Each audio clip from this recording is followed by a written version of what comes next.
कुमार और आप देख रहे हैं राष्ट्रीय समर्पण टाइम्स न्यूज़ चैनल। राष्ट्रीय समर्पण टाइम्स न्यूज़ चैनल में आपका बहुत बहुत स्वागत है। और अब बात कर लेते हैं खबरों की। दरअसल आपको बता दें कि खबर बहादुरगढ़ की है। आपको बता दें कि पूर्व में प्रेस कॉन्फ्रेंस कर बहादुरगढ़ के पार्षद पति सोनू दलाल ने बहादुरगढ़ के नगर परिषद के पूर्व चेयरमैन श्री करमवीर राठी, जो कि अब बीजेपी पार्टी में नेता हैं, उन पर गंभीर आरोप लगाए थे। आपको बता दें कि प्रेस कॉन्फ्रेंस में उन्होंने करमवीर राठी पर गलत तरीके से रजिस्ट्री कराने के आरोप लगाए थे, जिसके बाद करमवीर राठी जी के भतीजे जो कि रमेश राठी, जो कि बहादुरगढ़ में समाज सेवी है, उनके द्वारा पत्रकारों को बताया गया कि जिस तरह से जो ये हमारे ऊपर आरोप लगाए गए हैं, ये सभी आरोप गलत है। अगर रमेश राठी जी की माने तो रमेश राठी जी ने बताया कि जो भी रजिस्ट्री हमारे द्वारा करवाई गई है वो बिल्कुल लीगली करवाई गई है, इसमें कोई भी कानून का उल्लंघन नहीं किया गया है। रमेश राठी ने कहा कि जिस तरह से जो ये कई लोग इस तरह के जो है उनके द्वारा अपने जो छुटभैया नेता है उनसे गलत बयानबाजी मीडिया में करवाकर श्री करमवीर राठी जी की छवि को धूलमिल करवाने का एक षड्यंत्र है। वहीं आपको बता दें कि रमेश राठी ने यह भी कहा कि जिस तरह से प्रतिमा रजिस्ट्री करवाने की बात जो है वो कह रहे हैं वो बिल्कुल गलत है, निराधार है, और इस मुद्दे को जानबूझकर जनता के बीच हमारी छवि को खराब करने के मकसद से ये सारा जो है प्रोपेगेंडा जो है उनके द्वारा किया गया है। उसी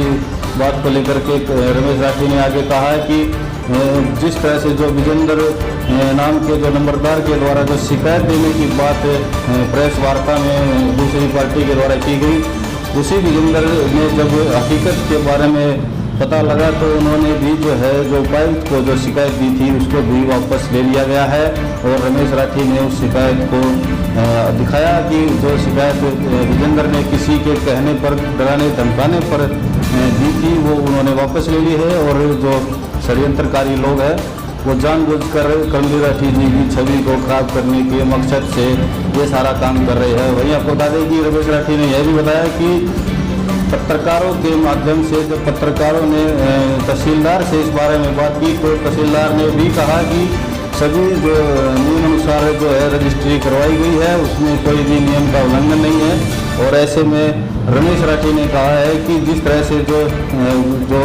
ये वही लोग हैं जो हमारी पहले भी एक ज़मीन के मामले को लेकर के गुंडागर्दी कर चुके हैं और अब अपने छुटभैया नेताओं के माध्यम से हमारी छवि को खराब करने के लिए ये जानबूझकर एक षड्यंत्र किया गया है। और सारी जो रजिस्ट्री जो हमारे द्वारा करवाई गई है, नियम अनुसार जो है रजिस्ट्री करवाई गई है, सभी कागजात हमारे पास है। और इस बात को लेकर के रमेश राठी ने कहा कि जिस तरह से जो ये मीडिया में गलत बयान दिया गया है, इसके खिलाफ हमारी जो छवि है वो बिल्कुल धूमिल हुई है और हम इसके खिलाफ माननीय न्यायालय का दरवाज़ा जल्द ही खटखटाने जा रहे हैं। वहीं आपको बता दें कि इस तरह से जो प्रेस कॉन्फ्रेंस करके जो आरोप है जिस व्यक्ति ने लगाए गए थे, जो पार्षद है, उससे जब हमारी बात हुई तो उन्होंने भी साफ कहा कि जो आरोप मैंने लगाए हैं वो सच है और मैं अपने जो आरोपों पर कायम हूँ। और अगर वो माननीय न्यायालय में जाकर अपनी बात रखते हैं, मेरे खिलाफ मानहानि का मुकदमा डालते हैं, तो मैं अपने सबूतों के साथ इस चीज़ को फेस करने के लिए भी तैयार हूँ। आइए दिखाते हैं रमेश राठी ने क्या कुछ कहा। मैं रमेश राठी, बहादुरगढ़ निवासी। कुछ समय पहले हमारे ऊपर प्रतिमा रजिस्ट्री को गलत लेकर बयानबाजी कुछ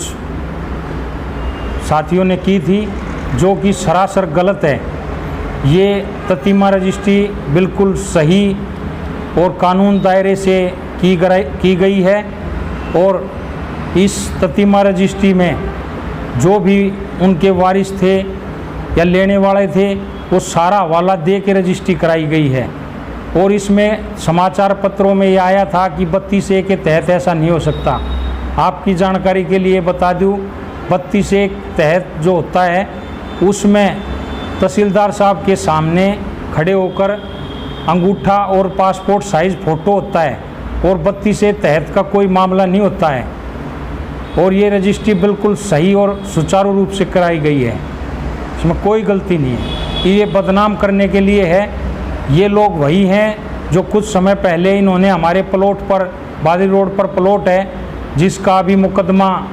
न्यायालय में है, इन्होंने कब्जा करने की कोशिश की थी और वहाँ से विफल होने के बाद इन्होंने हमारी ज़मीन पर, वहाँ तो इनकी बात बनी नहीं,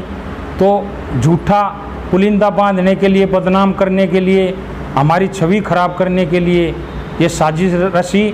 जो कि पूरी तरह गलत और इसमें कोई तथ्यों पर कोई सच्चाई नहीं है, सब झूठा पुलिंदा है ये। क्या क्या आरोप लगाए गए? यही आरोप लगाए गए कि मरे हुए और उनसे रजिस्ट्री करा ली, जबकि जो भी रजिस्ट्री में मालिक होता है अगर उसका वो बाई द वे एक्सपायर हो जाता है तो उसके वारिसों से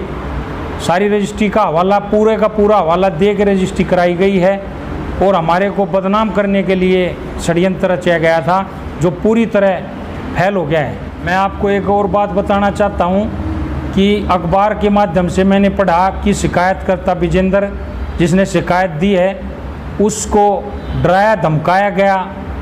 और उसको गलत गाइड किया गया। ये विजेंद्र ने वापस शिकायत ली है और उसने लिखा है कि मुझे मालूम नहीं था, मैं अपनी शिकायत वापस लेता हूँ, और उसको वो वापस शिकायत ले ली है उसने। एक बात और, शिकायतकर्ता ने ये कहा है उस दिन प्रेस कॉन्फ्रेंस में कि इसमें स्टंप ड्यूटी चोरी हुई है। साथियों देख लो, ये स्टंप ड्यूटी चोरी नहीं है, ये 65,850 रुपये के पूरी तरह कागज़ खरीदे हुए हैं, पूरे के पूरे फीस ड्यूटी भरी हुई है, इसमें कोई भी एक पैसे की चोरी नहीं है, बिल्कुल झूठ है। ये ततीमा कराया उसके बाद बिल्कुल जांच परख के तहसीलदार साहब द्वारा एक एक चीज़ देख कर कराया गया है, ये बिल्कुल बेबुनियाद बात है। जिस तरह से समाचार पत्रों में हमने पढ़ा और इसमें बयान भी लगाया गया है तहसीलदार साहब का, उन्होंने भी पूरी तरह ये कहा है कि जांच रजिस्ट्री करके की गई है और पूरी रजिस्ट्री के पूरे पैसे भराए गए हैं और जो ततीमा रजिस्ट्री है वो भी सभी पूरी तरह से सही है। और ये समाचार पत्र के साथियों ने भी तहसीलदार साहब से पूछा है और उन्होंने बिल्कुल सही होने की बात कही है। और जिन्होंने भी हमारे पे यह झूठे बेबुनियाद आरोप लगाए हैं, हमारी छवि को ख़राब करने की कोशिश की है, उनको हम मानहानि का जल्द ही मुकदमा करने जा रहे हैं और न्यायालय के माध्यम से हम उन पर जुर्माना लगाएंगे और उनको इस तरह की गलत बयानबाजी से उनको एक नसीहत पड़ेगी और वे इस तरह की हरकत किसी के साथ नहीं करेंगे।